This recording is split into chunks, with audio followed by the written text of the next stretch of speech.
எங்க பார்த்தாலும் போதைப் பொருள் விற்பனை, போதைப் பொருள் விற்பனை விற்காத இடமே இல்லை. கிராமத்திலிருந்து நகரம் வரை போதைப் பொருள் தங்குதடை இல்லாம கிடைக்குது.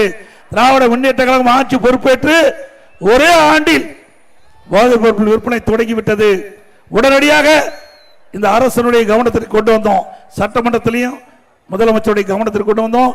ஊடகத்தின் வாயிலாக, பத்திரிகையின் வாயிலாக நாங்கள் வெளிப்படுத்தினோம்.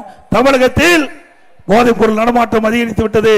இளைஞர்கள், மாணவர்கள், பொதுமக்கள் இந்த போதைக்கு அடிமையாகி சீரழிந்து கொண்டிருக்கின்றார்கள். அந்த குடும்பம் சீரழிந்து கொண்டிருக்கிறது. அவர்களை காப்பாற்றுவதற்கு இரும்பு கரம் கொண்டு இந்த அரசு நடவடிக்கை எடுக்க வேண்டும். இந்த போதைப் பொருள் நடமாட்டத்தை தடுக்க வேண்டும் என்று பல முறை இந்த அரசாங்கத்துக்கு எச்சரிக்கை விட்டோம். ஆனால் இன்றைய முதலமைச்சர் அதையெல்லாம் கண்டுகொள்ளவில்லை.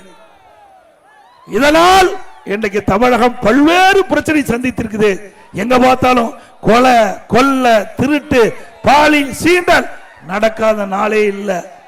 இன்னைக்கு அந்த காலத்தில் பாத்தீங்கன்னா பத்திரிகையிலும் சரி, ஊடகத்திலும் சரி, தங்கம் என்ன விலை, வெள்ளி என்ன விலை, என்ன நிலவரம் குறிப்பிடுவாங்க.